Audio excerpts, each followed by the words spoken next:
Hello बच्चों, today we are going to discuss about the total internal reflection. But before starting the topic total internal reflection, I would like to discuss about an important term like critical angle. पिछले दिन जब आप refraction के बारे में पढ़ रहे थे और उसके कॉज के बारे में, तो आपने पढ़ा था कि when a ray of light travels from a denser medium to rarer medium, it bends away from the normal. वो नॉर्मल से दूर जाता है. कहने का मतलब, in the case when a ray of light travels from a denser medium to rarer medium, the angle of refraction is greater than the angle of incidence. That is, R is greater than I. And if we increase the angle of incidence further, then the angle of refraction also increases. और इस तरह से angle of incidence को हम बढ़ाते हुए हम इस स्टेज पे लाते हैं कि उसके करस्पॉन्डिंग एंगल ऑफ रिफ्रैक्शन जो है वो 90 डिग्री हो जाए. कहने का मतलब, जो रिफ्रैक्टेड रे हैं follow the path along the boundary separating the two medium. तो ऐसे एंगल ऑफ इंसिडेंस को हम क्रिटिकल एंगल कहते हैं. So critical angle may be defined as the angle of incidence corresponding to which the angle of refraction is 90 degree. Now let us define the total internal reflection. When a ray of light travels from a denser medium to rarer medium in such a way that the angle of incidence is greater than the critical angle, then the ray of light get reflected back in the same medium from the boundary.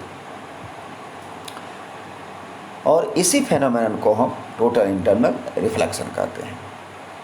So we can say that when a ray of light travels from a denser medium to rare medium in such a manner that the angle of incidence is greater than the critical angle, then the ray of light gets reflected back in the same medium. This phenomenon is known as total internal reflection.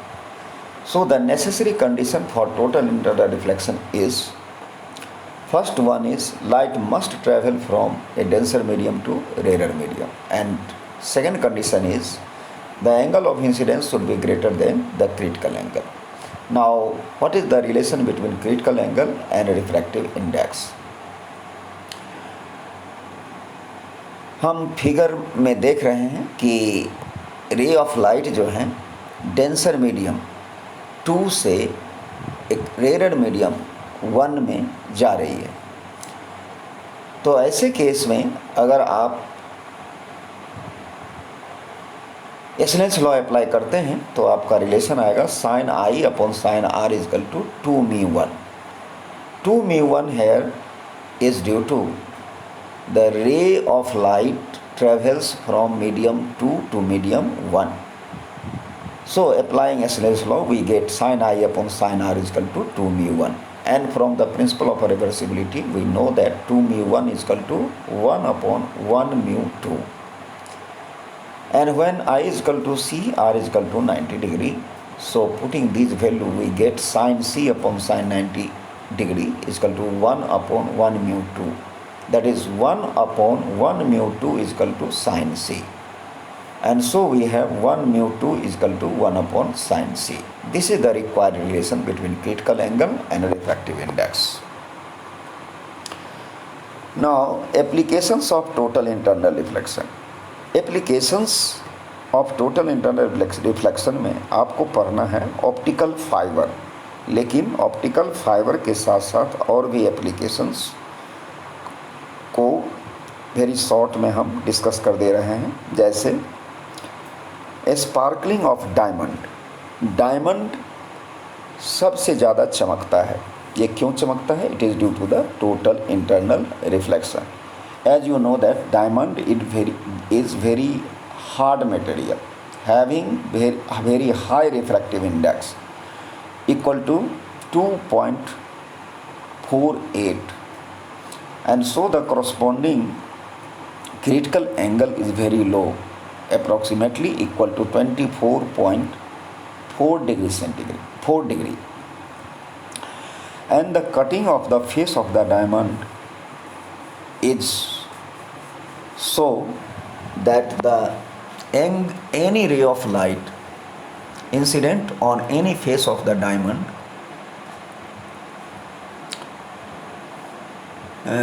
should have angle of incidence greater than the critical angle, so it has to suffer total internal reflection. कहने का मतलब, अगर कोई रे of light एक बार diamond crystal के अंदर इन कर जाता है तो उसे हर फेस से टोटल इंटरनल रिफ्लेक्शन से गुजरना पड़ता है और इसी के कारण उसे डायमंड जो है चमकता है। इसी तरह का एक दूसरा एप्लीकेशन है mirage formation. Mirage formation generally रेतीले प्रदेशों में होता है। यह भी टोटल इंटरनल रिफ्लेक्शन के कारण ही होता है। इसमें ऑब्जर्वर को इल्यूजन हो जाता है ना, इल्यूजन हो जाता है पानी का, और इसीलिए इसको मिराज कहा गया है। हिंदी में इसको मृग तृष्णा कहते हैं। और तीसरा एप्लीकेशंस जो हैं totally ISOCELL totally reflecting prism के रूप में हम टोटली रिफ्लेक्टिंग प्रिज्म, जिससे कि रे ऑफ लाइट को रिक्वायर्ड एंगल पर आप डेविएट कर सकते हैं। इसके बारे में बताया जाएगा आपको कि कैसे आप 90 डिग्री पर डेविएट कर सकते हैं, 180 डिग्री पर डेविएट कर सकते हैं, है ना। तो ये टोटली रिफ्लेक्टिंग प्रिज्म में भी टोटल इंटरनल रिफ्लेक्शन का एप्लीकेशंस होता है। Now we are dealing a very important applications of total internal reflection which is in your syllabus, and that is optical fiber. Optical fibre क्या चीज़ है? देखिए, optical fibres are cables to transmit light signal from one place to other without any practical loss in the intensity of light. ये optical fibre क्या है? यह एक cable है जो ट्रांसमिट करता है लाइट सिग्नल को एक प्लेस से दूसरे place without any loss of intensity of light. Now about the constructions of optical fibre. Construction में हम देखेंगे कि इसके 3 मेन पार्ट्स होते हैं: central core, cladding and plastic jacket. Central core क्या होता है? सेंट्रल कोर जो होते हैं, आप देखिए फिगर में भी दिखाया गया है यहाँ पर। सेंट्रल कोर ग्लास का बना होता है जिसका रिफ्रैक्टिव इंडेक्स काफ़ी ज़्यादा होता है, 1.52 के करीब। उसके ऊपर का जो कवर होता है वो होता है ग्लास क्लैडिंग, जिसका रिफ्रैक्टिव इंडेक्स 1.48 होता है। यह भी ग्लास का ही बना होता है। और उसके ऊपर जो तीसरा लेयर होता है वो प्लास्टिक जैकेट का होता है, जो ऑप्टिकल फाइबर को प्रोटेक्ट करता है और उसे स्ट्रेंथ प्रदान करता है। So first of one we are dealing what is central core. Central core, it is innermost core of the optical fiber made of thin and fine quality glass, polymer or dielectric of high refractive index. Generally glass core of refractive index 1.52 is preferred, of diameter 5 micrometer to 50 micrometer. उसके बाद जो दूसरा part होता है वो होता है cladding. Central core of the optical fiber is surrounded by a glass coating called cladding. The refractive index of cladding is approximately equal to 1.48, which is slightly less than that of the central core. The outer diameter of the cladding is 50 micrometer to 420 micrometer, and the third last parts of the optical fiber is plastic jacket or buffer coating. The central core and cladding are enclosed in a protective jacket made up of plastic or providing safety and strength of the optical fibre.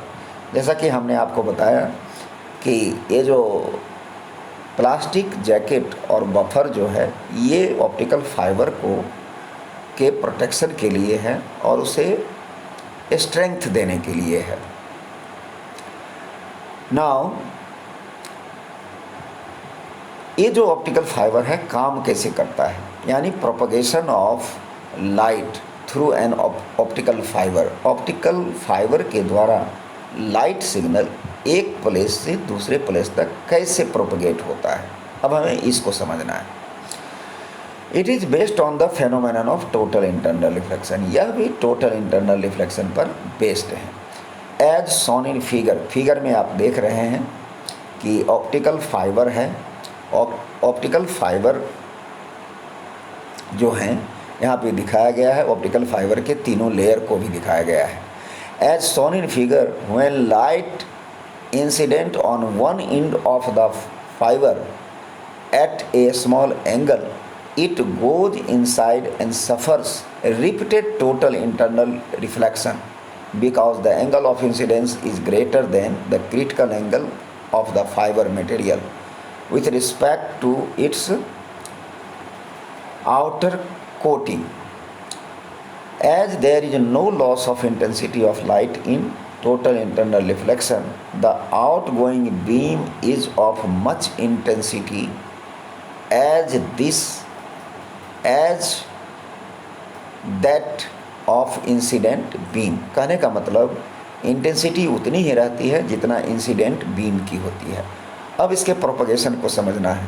Suppose कीजिए कि कोई रे of light जो है optical fibre के किसी and में इन किया है, तो उसे आप देख रहे हैं कि बीच में सेंट्रल कोर है, उसके ऊपर क्लैडिंग है और क्लैडिंग के ऊपर प्लास्टिक जैकेट है। तो आप देख रहे हैं कि सेंट्रल कोर जो है वो very hard material, hard glass का बना होता है जिसका रिफ्रैक्टिव इंडेक्स 1.52 है, और उसके ऊपर क्लैडिंग होता है जिसका जो कि ग्लास का ही बना होता है और उसका रिफ्रैक्टिव इंडेक्स स्लाइटली लेस होते हैं, 1.48 होते हैं। सो when a light signal enters into the optical fiber, it has to suffer total internal reflection at every point, separating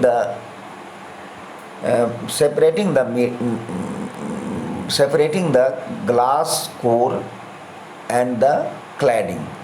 glass core और क्लैडिंग का जो बाउंड्री है उस बाउंड्री पर लाइट सिग्नल को कई बार टोटल इंटरनल रिफ्लेक्शन से गुजरना पड़ता है, और इस तरह से लाइट सिग्नल एक पॉइंट से टकरा के दूसरे पॉइंट पे जाता है, दूसरे पॉइंट से टकरा के तीसरे पॉइंट पे जाता है, और इस तरह से एक एंड से दूसरे एंड तक पहुंच जाता है without any loss of intensity of light.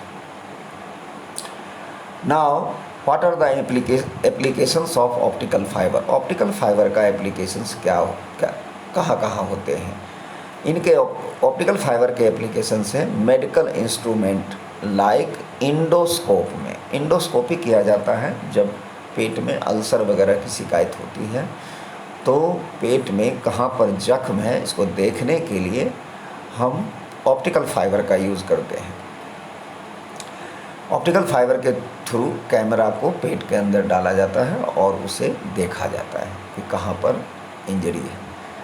In communication for transmitting and receiving electrical signal यहाँ भी यूज होते हैं। To transmit optical signals and two dimensional pictures of objects, यानी ऑप्टिकल सिग्नल और 2 dimensional picture of the object को देखने के लिए इसका यूज होता है ऑप्टिकल फाइबर का। In the form of polymeric sensors, polymeric sensor के रूप में भी ऑप्टिकल फाइबर का यूज हम करते हैं। तो इस तरह से ऑप्टिकल फाइबर के ये इम्पोर्टेंट यूजेज हैं, और इसके साथ ही ये लेक्चर जो है हम यही समाप्त करते हैं। और इसके साथ में एक क्वेश्चंस दिए हुए हैं, draw ray diagram to show how a totally reflecting prism can be use to deviate a ray of light through 90 degree. Second है to deviate a ray of light through 180 degree. Third है invert an image without deviation. तो ये तीनों deviations हैं। ये isosceles prism, जिसको कि reflecting prism बोलते हैं, टोटली रिफ्लेक्टिंग प्रिज्म बोलते हैं, वह एक आइसोसेल्स प्रिज्म होता है जिसके एंगल होते हैं 90 डिग्री, 45 डिग्री एंड 45 डिग्री। और आप देखिए कि इसमें रे डायग्राम किस तरह से बनाया गया है कि डेविएशन शो हो 90 डिग्री से। फर्स्ट केस में देखिए डेविएशन शो हो रहा है 90 डिग्री से, सेकेंड केस में डेविएशन शो हो रहा है 180 डिग्री से, एंड थर्ड केस में जो है इमेज जो है इन्वर्ट किया जा रहा है विदाउट एनी डेविएशन। तो इसको आप लोग प्रैक्टिस कर लीजिएगा। Okay, thank you.